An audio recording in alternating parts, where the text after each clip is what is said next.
Hello, welcome to Light from Above. My name is David Kenney. Glad you could watch the program and be a part of it with us. Today we're talking about marriage, and specifically we're going to talk about God's model for marriage. You know, one of the things that I sort of like to tinker around with is statistics. I had a couple courses on that at school, and I noticed that about statistics that when you talk about a lot of sociological statistics, that a lot of them are the same. And I mean, they may not be identically the same, but a lot of them are. And you could spot trends over time that way. And it's sort of interesting, but I don't want to get too far into that. But what I want to do is I want to show you some ranking of some psychological factors impacting marital happiness. And this first list is the husband's complaints against or about their wives. And these are ranked in order. Now take a close look at this list. Nags me, not affectionate, selfish, inconsiderate, number 3. Number 4, complains too much, interferes with hobbies, slovenly in appearance, quick-tempered, interferes with discipline, conceited, insincere, feelings too easily hurt, critical, narrow-minded, neglects the children, a poor housekeeper, argumentative, has annoying habits, untruthful, interferes in business, and spoils the children. Now, these are complaints that husbands had about wives, and these are psychological factors that impact them.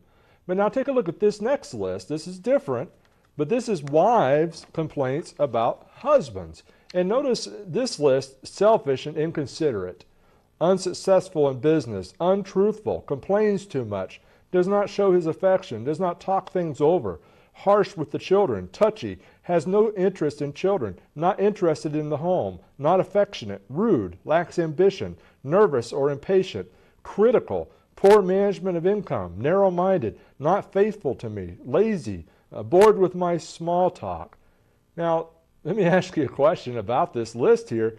How many of these types of complaints, now be honest with yourself, how many of these types of complaints have you noticed in other people's marriages? No, not yours. I mean other people's marriages. How many of these, you're like, wow, I could really see some other people criticizing their spouses about their marriage along these lines. Although I would never do that. Of course not, we wouldn't do that. But an interesting thing about these psychological factors, they actually were from a book from 1939. 1939. Now, that's quite a while ago. But you can see a lot of these factors are still with us. And so we want to talk about a little bit on the idea of what is the best model for marriage. Very interesting book. If you don't have this, I really recommend that you get it. It's about the best husband ever. And it's a really interesting book. And the interesting thing about it is it's really not exactly, it really has a unique approach. I like it anyway. But it actually talks about Jesus being the best husband. And here's what it says in the book. Without question, Jesus was the best husband ever. His relationship with the church is the greatest love story ever told. Therefore, the more Christ-like you are, the better husband you become. In the following chapters, we'll examine qualities for Christ's life that you can take your marriage to the next level. And when faced with difficult choices, there is a question that will shed light on the best way forward. What would Jesus do? Or better yet, what did Jesus do? Husbands who follow in Jesus' footsteps will enjoy a more abundant life and a more rewarding marriage. That's from the book Best Husbands Ever, and that's published by Gospel Advocate. And Jesus is depicted as a husband in more than one context. For example, he's the bridegroom in the parable of the virgins in Matthew chapter 25. His disciples were called friends of the bridegroom in Matthew chapter 9, Mark 2, and Luke 5. There's imagery of Jesus as the husband and the church as his bride in the book of Revelation. For example, chapter 19, 7 through 9, and Revelation 21, verse 2. So these writers who wrote this book, The Best Husband Ever, they're really hitting on something that's really important, and that is the fact that we have a model for marriage. And our families are in trouble. They really are. And somebody made an interesting observation one time that I hadn't really thought about. But, Christians are not immune to these kinds of things either. Matter of fact, if you start looking through the Bible for perfect marriages, you're going to find out they're very scarce and probably don't have enough information to say that was a perfect marriage. A lot of them were in serious trouble. And so, if you are a Christian and you're struggling with your marriage and you're embarrassed by it, we can understand that. And we hope that you understand that you're not alone. Other people, we all struggle with different things. We're not perfect. Jesus is the only one who is perfect. And so he's our model. He's our example. Well, he's a good model when it relates to marriage. And we'll look at it in 3 points. 1, Jesus submitted. Number 2, Jesus loved. And number 3, Jesus practiced self-discipline. By examining Jesus' ministry on behalf of the church, Jesus being the husband and the church his bride, we can learn vital principles that will help us in our marriages if we will apply them. Well, first of all, Jesus submitted. Some people think the word submit is a bad word, and it's a nasty word or a dirty word, but it's not. It's not at all. Notice this passage in Luke chapter 2, 51 through 52. Then he went down with them and came to Nazareth and was subject to them. But his mother kept all these things in her heart, and Jesus increased in wisdom and stature and in favor with God and men. That term there, subject, is the same thing as submit. And that concept in our society is very much debated and argued about and protested over and all this kinds of stuff. People think the radical feminists, not all feminists agree with the radical feminists, but the radical feminists say that a woman has no business submitting to or being in subjection to their husband. And they've made this concept sort of dirty. And it's the way some of them write, these radicals, it is dirty. But that's not what the way they use the word submit, it's not dirty. For example, if you had, say you had General Patton, World War II, and he had, people that were under him, and they had people that were under them, and all the way down to the private. Now, that was his army. Would you say any of those men that submitted to the rank of the officer above them was doing something dirty or something that was salacious or anything like that? Because what I want you to see is the idea of submitting, that term there, the Greek term, means to arrange yourself under that person's authority. It's a military term. It deals with ranks and how these ranks work together. It's not a dirty concept. Jesus submitted himself. As wives, can we not submit to our husbands? As husbands, can we not submit to Christ? Do we have a submission problem? Chances are we do. Jesus shows us by his example that he was willing to submit. Now you might say, well, submit to his parents, but that's what it says. He also submitted to the Father. So this idea that submission, sociologists and these people, modern day people, they might, really make it look dirty. But it's not. It's not. Provided you're following the model that Jesus has instructed and lived. Well, the next thing is, Jesus loved. He loved. You might think, well, that's a no-brainer, but you remember that list? Lack of affection, lack of love, lack of interest, doesn't like my small talk, doesn't like this, doesn't like that. What is loving about that? Those kinds of attributes. Jesus loved. This passage will show you how Jesus really is the model for husbands, and the church is in position of the wives. Husbands, love your wives, just as Christ also loved the church and gave himself for her, that he might sanctify and cleanse her with the washing of the water by the word, that he might present her to himself a glorious church, not having spot or wrinkle or any such thing, but that she should be holy and without blemish. So husbands ought to love their own wives as their own bodies.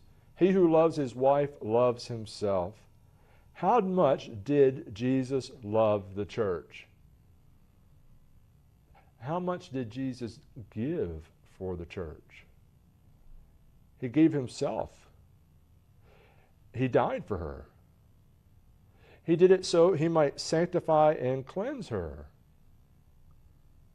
That's a great example. And that's the way husbands need to be with their wives. So let's ask husbands, do you really love your wife? Are you willing to die for your wife? Now somebody would say, well, yeah, I'm willing to do that. Well, here's another one. It's a little harder. Are you willing to live for her? That's a little different. Do you seek to make her a better person? Do you build her up in the presence of other people, or do you tear her down?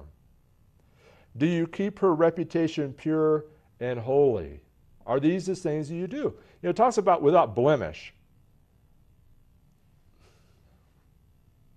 I have short patience for husbands that abuse their wives, physically, emotionally, socially.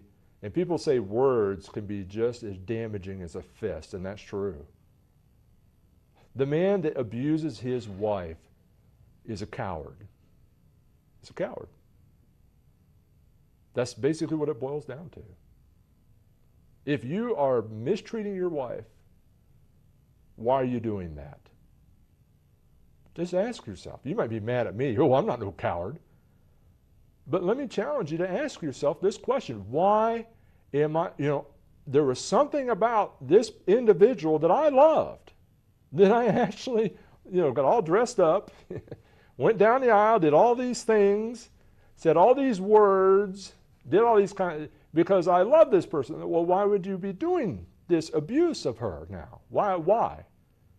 You didn't ask yourself that question. Now, wives, do you follow his example? Is the example worth following? Do you seek to encourage him to follow Christ's teachings and example? Do you nurture and protect him both physically and intellectually? Intimacy is a very vulnerable kind of thing. And you can really damage him. Oh, he may not say it. He might just retaliate. It's sad that one of the best things that you can do for your marriage, if you're not doing it, is go to church. Just go to church. Worship God. Learn more about his word. It's very difficult to follow the example of Christ if you don't even know who Christ is. How are you going to know who Christ is? You may say, well, I know who Christ is, but what about your children? What about your husband? Maybe it's time that you might start broaching the subject. We need to go back to church. We need to get back to the church. I want to go to church. I want to learn more about God. I want to learn more about his word. I want that benefit for our family, for our marriage. Those thinking of marriage who cannot answer in the affirmative based on these questions should give more serious thought as to what they are contemplating. If your potential mate is not following Christ and his word, then you're hitching yourself to the wrong wagon. Some people, they'll enter into marriage. They may be a Christian. And the person they're marrying, they think, what I'm going to do? I'm going to hitch onto them, and I'm going to drag them to the truth. Well, what often happens is they get drugged right down to a halt. Be very careful when you are selecting a mate to discuss the priorities of your marriage together. In God, Christ, his church, has to be at the top of that list. If he is at the top, then all things will flow together with that. I'm not saying it'll be perfect and easy and all that. That's not what I mean. But I'll tell you what, if you totally dismiss God, his word, the church, and if you totally dismiss those things, you are going to have more problems. You're going to have more problems. Now you might say, well, some people have happy marriages and they don't know or care anything about the Bible. Well, that may be. But are you willing to run with that yourself? why not follow Jesus' example along these lines? Also, Jesus, number 3, he practices self-discipline. Self-discipline.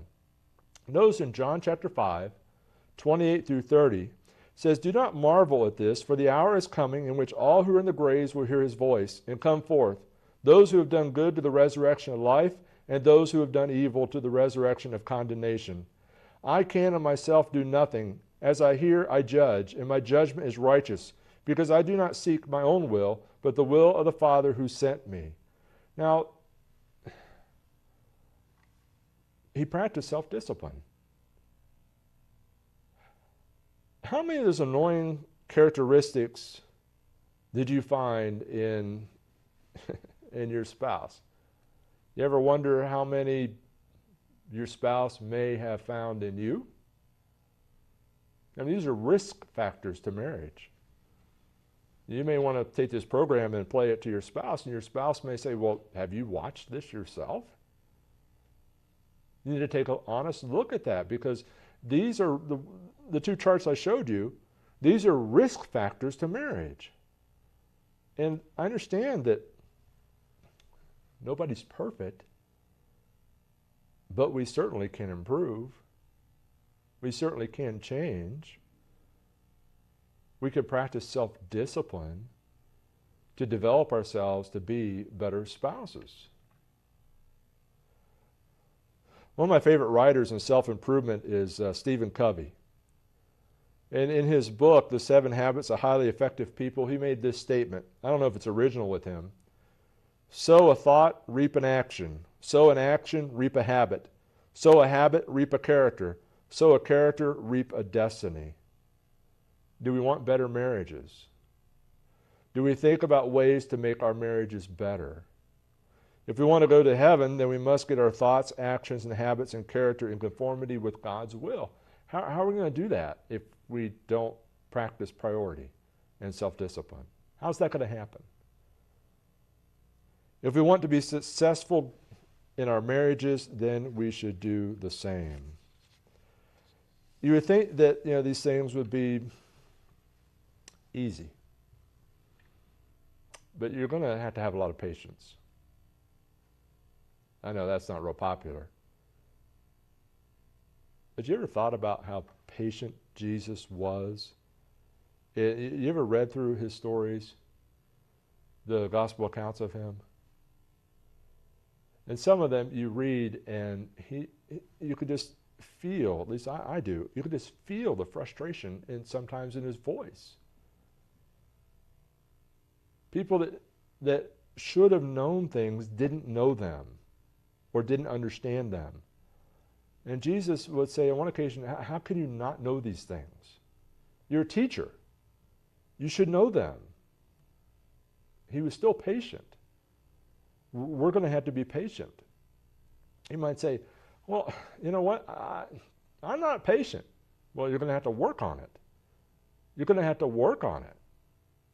That's a part of self-discipline.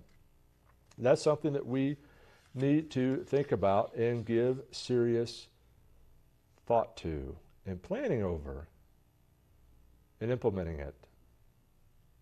In the book, Vital Thoughts for Victorious Marriage, Elvis Hufford made this statement in the book. He said, "Any responsible relationship begins with being the right kind of person, whether married or not.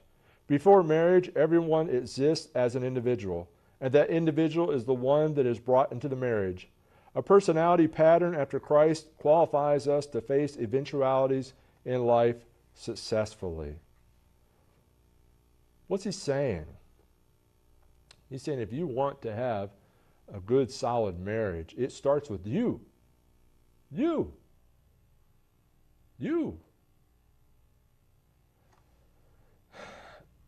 A lot of times, counselors, when they talk to people, it's, usually by the time they get to marital counseling, there's already lines drawn in their minds and everything, and it's a lot of finger pointing. You. That kind of stuff. You can't control another person, but you can control yourself. You can. I mean, I know some people do a poor job of it, but they need to do better. What do you think would happen? What would you think would happen if you decided to be a better husband? Or if you decided to be a better wife? I mean, let's just leave the other party out of it for a minute. What do you think would happen if you tried to be a better spouse? What do you think would happen with that? Well, you know, that person's going to have to change first before I'm going to change. Well, if you're sitting in a marital counseling situation, that's not working out too well, is it? Maybe it's time that you take control of the things that you can control. And one of the things that you can control is yourself. Is yourself. And again, you might be so frustrated and so angry and so bitter, and you might be so, you know, just so, I understand that. I mean, I don't have that problem with my marriage, but I've seen it where people that, you know, I would see them, and I knew them before they knew each other. I knew them when they were dating. Some of them I even been to their weddings. And they would get along okay for the first, you know, little while. And then all of a sudden what happened? What happened? Could it be that one or both of them stopped trying to be the best person they could be in the marriage? I bet if you look at it, you'll find out that's the case. So again, Jesus as our model. Let's review the points again. Jesus submitted to the Father's will, and we should be able to submit to the Father's will in our marriage too by submitting to the person that we married. Jesus loved his bride, the church, even though the church is made up of imperfect people. We should be able to love our mates even though our mates are imperfect. Be sure to realize that you are imperfect too. Jesus loved. And then number 3, Jesus practiced self-discipline. Rather than spending all your energies in trying to improve your mate, perhaps we should be working on improving ourselves. By examining Jesus' ministry on behalf of the church, Jesus is being an example for husbands, how they can treat their wives better. Now you might think, well, I really made a mistake. I really messed up, and I don't know where to start. And maybe you're not a Christian. How about starting there? I know sometimes people marry, they marry, and maybe one person's a Christian, the other's not. Maybe neither one of them are. Maybe both of them are. But if you're not a Christian, why don't you start there? Why don't you start there? The best thing we could be and do for our marriage is to be a Christian, to live a Christian life. Or maybe you are a Christian, but maybe you gave up on Christ and his church way before you gave up on this marriage, but you're ready to give up on all of it now. Let me suggest to you, plead with you, you need to come back to the Lord. You need to come back and be a part of the church again. That's what you need to do. If you can do those things, maybe you might be able to save your marriage. It's far better to do the things that you know you ought to do in your marriage than to wait until everything blows up in your face because you failed to do them. Thanks for watching our program. Before we close our program today, we'd like to take a moment and review this roadmap to heaven with you since the matter is so serious. There are many incorrect set of directions out there, and sadly so many people are following them. For example, some people have been given wrong turns. They believe things such as faith only, works only, or grace only. Or some attempt to change the order of the turns. being baptized before they even believe. Some people fail to realize what point they are on the map. Don't even open their Bibles yet, and they think they're saved already. As a person travels in a car or takes a hike, it has to follow the proper directions, so we must follow the proper directions to heaven. Let's take a look at the directions on our roadmap to heaven here. You have to look at these passages in your Bible for yourself. We'll just list the steps, the turns on the way. First is to believe or to have faith. And then number 2, to repent, to turn away from sin. Number 3 is to confess that Jesus is the Son of God. Number 4 is immersion, or to be baptized, which is a burial in water to have your sins washed away.